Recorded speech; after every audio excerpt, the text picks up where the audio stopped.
আজকে সকালেই মন্দিরে পুণ্যপতি পাঠ করার সময় শ্রী শ্রী ঠাকুরের একটা কথা পড়ছিলাম। তিনি বলছেন, যা বলবি তুই তাই হবি, যা অনবরত চিন্তা করবি তুই তা হবি।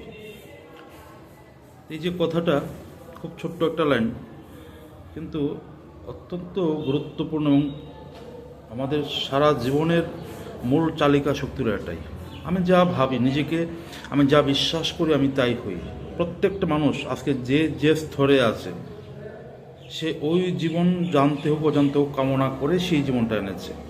সেটা ভালো হোক মন্দ হোক যাই হোক, প্রত্যেকে আমরা ওই নিজের চাওয়া অনুযায়ী জীবনটা পেয়েছি। সেটা শ্রী ঠাকুর 100 বছর আগে বলেছেন। আবার ঠাকুর সত্যানুসরণে বলেছেন, গভীর বিশ্বাসে সবই হয়। আজকে একটা থিওরি খুব পপুলার হচ্ছে, ল অফ অ্যাট্রাকশন। সে ল অফ অ্যাট্রাকশন বলছে যে আমি যে বিষয়টার প্রতি আমার বিশ্বাস আছে, আমি যদি ভাবি যে আমি কোটিপতি, আমি হয়তো খুব খারাপ অবস্থা আছে, আমি প্রত্যেক দিন 10 মিনিটের জন্য আমি বিশ্বাস করছি যে আমি কয়েক কোটি টাকার মালিক, এই টাকা আমি ব্যাংকে রাখছি, কী করছি, ডিল করছি, আমি মানে সেটা বিশ্বাস করতে হবে যে আমি কোটি টাকার মালিক। বলছে ল অফ অ্যাট্রাকশন বলছে, আমি যখন সেরকম ভাবি তখন ইউনিভার্স আমার সেই বিশ্বাসটাকে পরিপূরণ করার জন্য আমাকে সহায়তা করে। এবং সেটা অনেক উদাহরণ বাস্তবে রয়েছে। আমরা ব্রুসলির নাম জানি। ব্রুসলি ছোটোবেলায় তার আকাঙ্ক্ষা ছিল যে তিনি বড় হয়ে সিনেমা করবেন এবং প্রচুর টাকা রোজগার করবেন। কিন্তু সিনেমা করার মতো কোনো গুণাবলী ওনার মধ্যে ছিল না। না উনি গান গাইতে জানতেন, না ডান্স জানতেন, না অ্যাক্টিং জানতেন। উনি ছোটোবেলায় খুব মারামারি করতেন রাস্তাঘাটে। এর জন্য ওনাকে মার্শাল আর্ট স্কুলে ভর্তি করানো হয়। তো উনি এই স্বপ্ন দেখতেন যে বড় হয়ে প্রচুর টাকার মালিক হবেন। তার জন্য উনি একটা খালি চেকের মধ্যে একটা বড় অ্যামাউন্ট লিখলেন, $1 কোটি একটা অ্যামাউন্ট লিখে উনি পকেটে রেখেছেন। প্রতিদিন ঘুমতে ঘুরতে সেই ডলারটা দেখতেন। উনি ভাবতেন যে উনি এত টাকার মালিক। উনি অ্যাক্টিং জানা না সত্ত্বেও, সিনেমায় হিরো হওয়ার মতো কোনো গুণাবলী না সত্ত্বেও, শুধু মারপিটের গুণে এবং মার্শাল আর্ট জানার গুণে উনি পৃথিবী বিখ্যাত বেশ কতগুলি সিনেমা করেছেন এবং সত্যি সত্যি এত টাকা মালিক হয়েছেন। আমি যা ইচ্ছা করি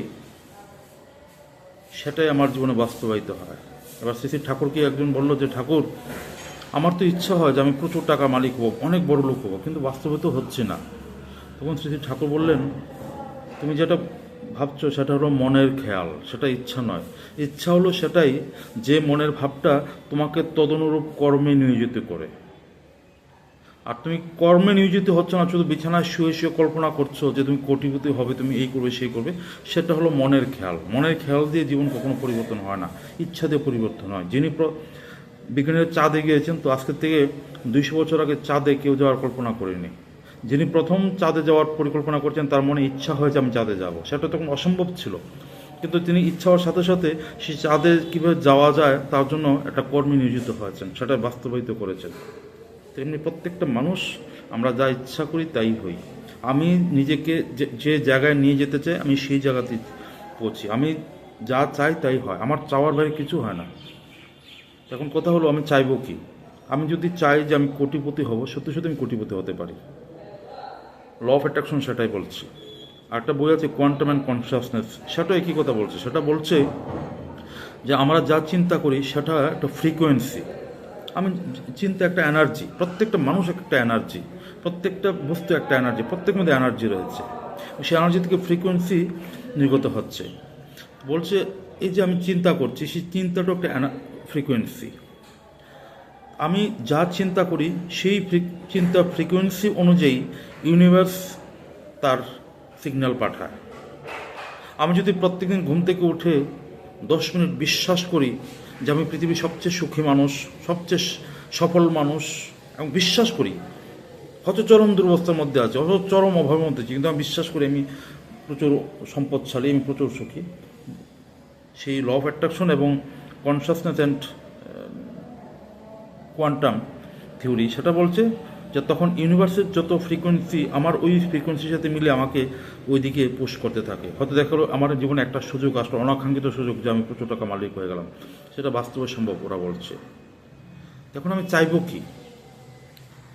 আমি যদি চাই যে বৃষ্টি আসুক আমার বাড়িতে, বৃষ্টির সাথে কিন্তু বজ্রপাতও হতে পারে, বরফের টুকরো পরেও আমার জিনিসপত্র নষ্ট হতে পারে। তাই চাওয়াটা অত্যন্ত সতর্কতা এবং অত্যন্ত মানে রিস্কি ব্যাপার। আমি ভুল করে এমন জিনিস চেয়ে বসতে পারি যেটা হয়তো পূরণ হলে আমি সেটার ভার বহন নাও করতে পারি। আমি এরকম অনেক মানুষকে দেখেছি,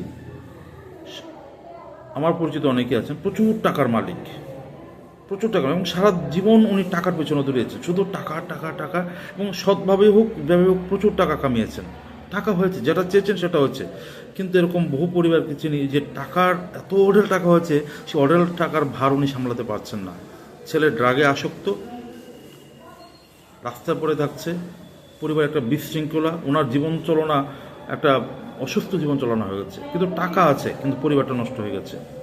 আমি এমনজনকে চিনি যিনি মানে কমসে কম 30-40 কোটি টাকার মালিক, বিশাল ব্যবসা, কিন্তু উনি সেই টাকাটাকে আরও বাড়াতে গিয়ে অনেকগুলি ব্যবসা খুলে বসলেন, প্রচুর লোন নিলেন, প্রচুর মানুষের পেমেন্ট হোল্ড করে রাখলেন, এমনভাবে ঝামেলা জড়ালেন যে প্রতিনিয়ত পায়না দেওয়ার চাপ দিচ্ছে, ব্যাংক চাপ দিচ্ছে, উনি সহ্য করতে না পেরে সুইসাইড করে ফেললেন। প্রচুর টাকার মালিক, কোটি কোটি টাকার মালিক, উনি টাকা চেয়েছিলেন, টাকা এসছে, কিন্তু সেটার ভার বহন করতে পারেননি। কি হতো, চাইছে যে আমি একটা সুন্দরী মেয়েকে বিয়ে করব, সে যদি একান্তভাবে চায় তাহলে সুন্দরী বিয়ে করতে পারবে, কিন্তু সেই মেয়েটি বিয়ে করার পর সেই মেয়েটিকে সে বহন করতে পারবে কিনা সেটা তার ব্যাপার। তার জন্য আমি কি চাইছি সেটা কিন্তু অত্যন্ত গুরুত্বপূর্ণ। তার জন্য শ্রী শ্রী ঠাকুর বললেন যে ঈশ্বরের কাছে কিছু চাইতে নেই, তাকে যে বলতে হয় ঠাকুর তোমার ইচ্ছাই আমার জীবনে মঙ্গল, আমার জীবনের জন্য তোমার ইচ্ছাই পূর্ণ হোক, আর তার জন্য রাজি থাকতে হয়। তাহলে ঈশ্বর আমাকে মেপে মেপে দেন, আমার যতটুকু আমি ভার বহন করতে পারবো, যতটুকু অর্থ, যতটুকু খ্যাতি, যতটুকু সম্মান, যতটুকু দুঃখ, যতটুকু অভাব, যতটুকু অনাদর আমি সহ্য করতে পারবো, তিনি মেপে মেপে দেন, তাতে আমার জীবনটা ব্যালেন্স থাকে। তা নাহলে ইমব্যালেন্সড প্রাপ্তি আমার জীবনটাকে ধ্বংসের পথে নিয়ে যায়। এই বিষয়ে খুব ছোট্ট একটা সুন্দর গল্প আছে। একটা জেলে অনেক কয়েদি আছে, প্রজাতন্ত্র দিবসের দিন সে জেলার সাহেব বললেন যে আজকে প্রজাতন্ত্র দিবস, আজকে সব কয়েদিদের মনের ইচ্ছা পূরণ করা হবে, তোমরা যা চাও তাই দেওয়া হবে। সব কয়েদিকে লাইন করে দাঁড়া করানো হলো। প্রথম কয়েদির কাছে গিয়ে বললেন যে তুমি কী চাও? সে বলছে আগে স্যার আমাদের যে প্রত্যেকদিন চালটা দেওয়া হয় সেই চালটা ভালো না, সেটাতে কাঁকড় আছে, আপনি কালকে থেকে দয়া করে আমাদের খুব ভালো গুণমান চাল দেবেন। তথাস্তু, কালকে থেকে তোমাদেরকে খুব ভালো চাল দেওয়া হবে। দ্বিতীয় জনের কাছে গেলো, সে বলছে আগে আমাদের যে ঘুমায় কম্বলটা একদম পুরনো হয়ে গেছে, খুটখুট করে, আপনি যদি একটু ভালো কম্বল দেন আমাদের সুবিধা হয়। বলে ঠিক আছে, ভালো কম্বল দেওয়া হবে। তৃতীয় জনের কাছে গেলো, বলে তোমার কি যে বলছে আমাদের চান করি সাবানটা একদম ভালো না, একটু ভালো মানের সাবান দেন। বলে তথাস্তু, দেওয়া হবে। তুমি সবার ইচ্ছা পূরণ করেছেন। লাস্টের জন যে লাস্টের তাকে বলছে তুমি কি চাও? সে বলছে আগে দয়া করে আমাকে মুক্ত করে দিন, আমি বাড়ি যেতে চাই। বলছে তথাস্তু, তুমি বাড়ি যাও। বাকিরা বলছে আমাদেরকে মুক্ত করবেন না? তখন জেলা সাহেব বলছে তোমরা তো চাওনি, তোমরা যা চেয়েছো তাই পেয়েছো, সে চেয়েছে মুক্তি দিয়েছি। তাই আমি যে কোনটা চাইবো আর কোনটা চাইবো না সেটা কিন্তু অনেক সময় আমার বোধের মধ্যে থাকে না। একজন গুরু ভাই তার ছেলেকে ডাক্তার করার জন্য ছোটোবেলা থেকে আপ্রাণ চেষ্টা করেছে, তার সমস্ত সঞ্চয় খরচ করে ছেলেকে লন্ডন থেকে ডাক্তারি পড়িয়ে এনেছে, ছেলে বড় ডাক্তার হয়েছে। সে ওই গুরু ভাইটি শ্রী ঠাকুরের কাছে গিয়ে কান্নাকাটি করে বলছে ঠাকুর সারা জীবনে তো কষ্ট করে ছেলেকে ডাক্তার বানালাম, ছেলে তো এখন আমার খোঁজও নেয় না, তার মা অসুস্থ, মার চিকিৎসার জন্য যে একটু সময় দেবে সেটাও করে না, খুব দুঃখ প্রকাশ করছে। তখন শ্রী ঠাকুর বললেন সুনমণি, তুমি তো ওই তোমার সন্তানের ছোটোবেলা থেকে তাকে ডাক্তারই বানাতে চেয়েছো, তাই কি না? বলে আগে ঠাকুর তাই চেয়েছি, তো ডাক্তার তো হয়েছে, তুমি তো কখনো তাকে মানুষ বানাতে চাওনি, তুমি কি কখনো মানুষ বানানোর জন্য সচেষ্ট হয়েছো?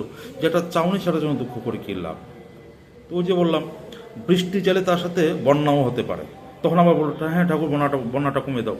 তাই কত চাইবো তার কাছে?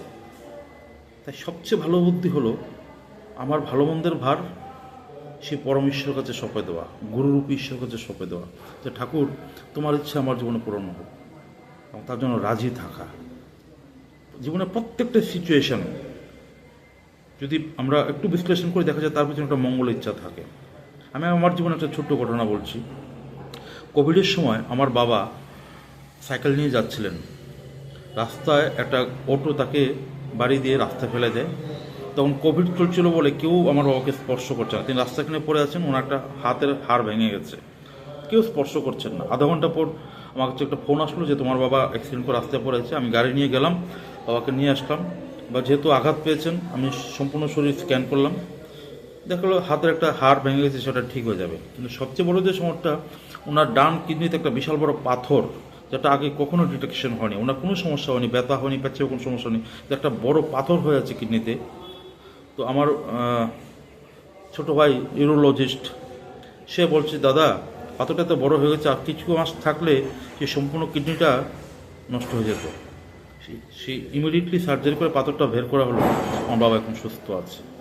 এই যে অ্যাক্সিডেন্ট হলো, সেটা কিন্তু ঠাকুর একটা মঙ্গল ইচ্ছা।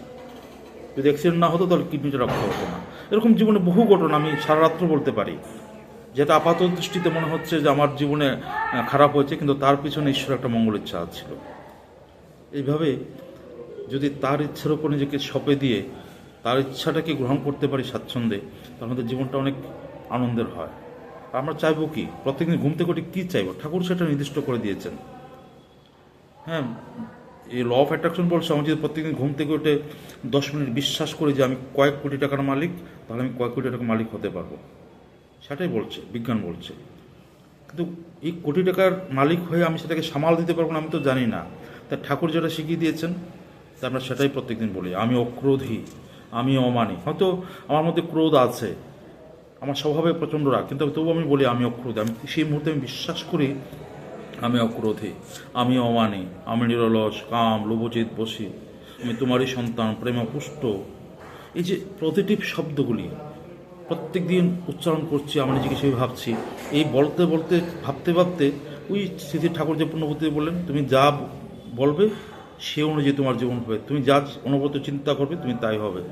এইভাবে বলতে বলতে ভাবতে ভাবতে আমি স্বাভাবিকভাবে আমার ক্রোধ নিয়ন্ত্রিত হয়ে আসে, আমার অহং বিনায়িত হয়ে আসে, আমি পরমানন্দে থাকি, আমি তার সেই ঈশ্বর শক্তি আমার মধ্যে অনুভব করি। আমি সেটা বাস্তবে সম্ভব। আমরা যারা ঠাকুরকে মাথা নিয়ে চলি, তার কাজে যুক্ত থাকার চেষ্টা করি, একটু হলেও আমার প্রতিনিয়ত পরম আনন্দে থাকে। সেই আনন্দটা হয়তো বাইরের মানুষ বুঝতে পারবে না।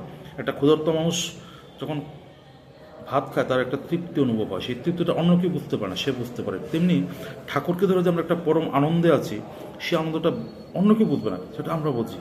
একটা পরম আনন্দে, পরম শান্তি, পরম নিশ্চয়তা প্রতি মুহূর্তে অনুভব করি, সেটা সম্ভব। আজকের এই জটিল একটা যুগে, জটিল মানসিকতা নিয়ে চতুর্দিকে সবাই চলছে, নানা সমস্যা, তার মধ্যেও পরম আনন্দে, পরম শান্তিতে থাকার একটাই উপায়, সে ঠাকুরকে ধরে ঠাকুরের বিধান মতো প্রত্যেকদিন চলা, প্রত্যেক দিন নিষ্ঠভূতি করা, প্রত্যেক দিন ধ্যান করা, প্রত্যেক দিন শতনৌকা পাঠ করা, প্রত্যেক দিন ডিপওয়ার্কে যুক্ত থাকা, জীবনটাকে আনন্দে রাখার এর চেয়ে সহজ রাস্তা বিশ্বব্রহ্মাণ্ডে আর কেউ কখনো দেয়নি। জয় গুরু।